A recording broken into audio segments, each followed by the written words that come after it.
આપણે અવધ નગરીમાં આવી ગયા છીએ. જો તમે આવો વ્યૂ છે.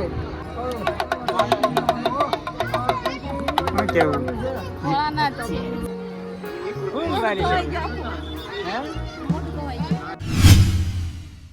હેલો ફ્રેન્ડ, જય માતાજી મિત્રો, કેમ છો બધા? મજામાં? અને હું પણ મજામાં છું. તો તમારું સ્વાગત છે અમારા એક નવા વ્લોગમાં. બધાને જય માતાજી અને જય દ્વારકાધીશ અને જય મોરારી બાપુ. જો અશ્વિન મને કહેતા હતા કે હું લઈ જઈશ અને લાવ્યા પણ છે.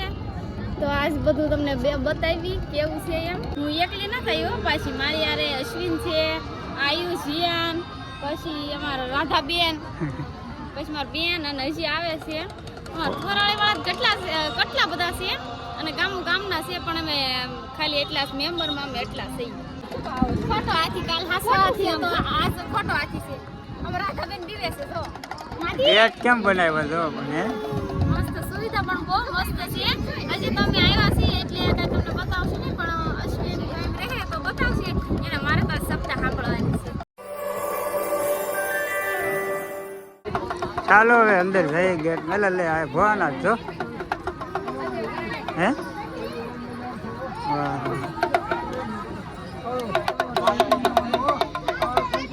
શું કેવું? ભોળાના જ છે. આયુષ તારો ફોટો પડાવો. આયુષ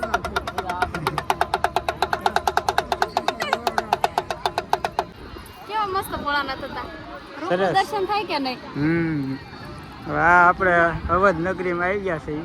જો તમે આવો વ્યૂ છે. અહીં કેવા હારા ઓલો ફોટો છે. ચાલો હવે જઈએ આગળ. બીજા પણ મેમ્બર આવી ગયા. રસ નથી પીધો. મજા આવી ને બા? ના નથી પીધો. ભાભી કેવું મસ્ત છે.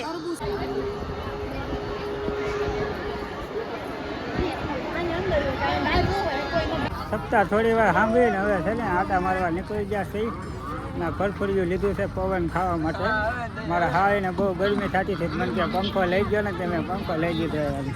હાલ લો તમારો પંખો પવન ખાવા. હો થેન્ક યુ તો કયો.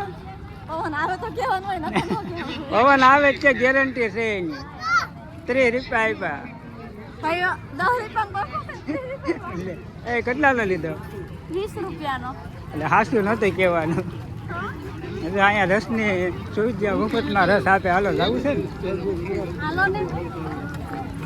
સારી પણ છે રસ. ટાટા ફુવારા બધું મજા આવે એવું છે. ગરમી ન થાય કે નહીં એટલે. ચાલો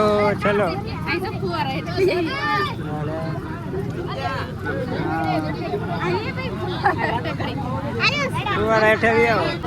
કેવો છે રસ? એક નંબર છે ને?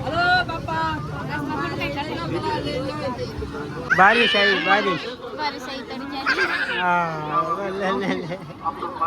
વરસાદ આવ્યો પણ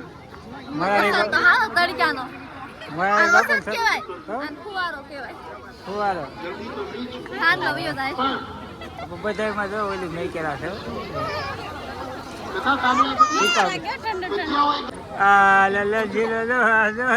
મુસ્કાન. અરે વાહ એવો ખૂબ બારીશ આવી તો સારું ને.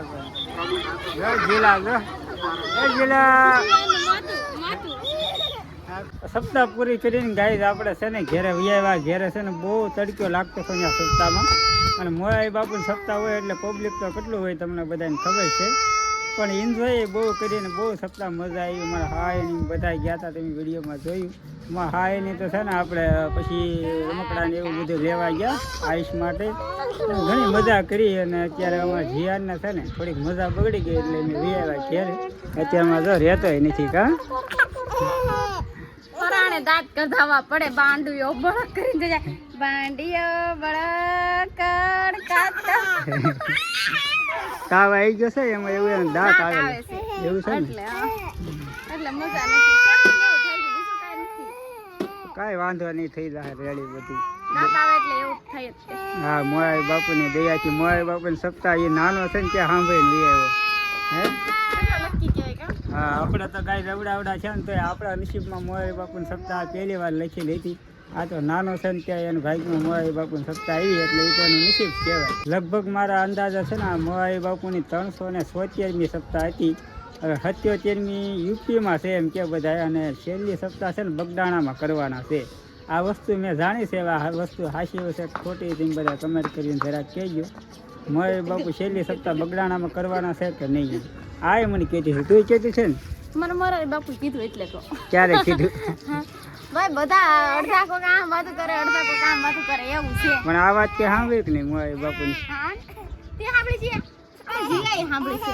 જીયા. ઘેર આવીને ગાય ફ્રીજનું પાણી ન પીને ત્યાં સુધી એમ ન થાય કે પાણી પીધું એમ, પણ આમાં બરફ થઈ ગયો. તો આ સવારનું ફ્રીજ ચાલુ મેકીને છે ને દક્ષા વહી જાય એટલે બરફ થઈ ગયો. હે હાલે તો ક્યાં વહી ગઈ? આમ જતા આ શું છે? જામી ગયો હોય. હવે આજે જમવામાં શું બનાવવાનું? દૂધીનું શાક. તો અહીંયા દૂધી રે, આ દૂધીનું શાક છે ને બનાવવાનું છે. તમારે કોઈને ખાવું હોય તો આવી જજો. હા, હા હલવો બનાવવાનો છે ને. કાશી દૂધીનો હલવો કોને કોને ભાવે? દક્ષાને ભાવે, આયુષને ભાવે. આયુષ શું કરે છે? બરફ ખાશો? તા વાહ, તો જો આમ જો ઓલી લખાય તૈયાર છે. લખાય આને તૈયાર તો કરતી હો. કોને? આયુષ હાના નવરાયો છે એટલે કઈ તાત્કાલિક તેલ ન નાખી દેવાનું હોય.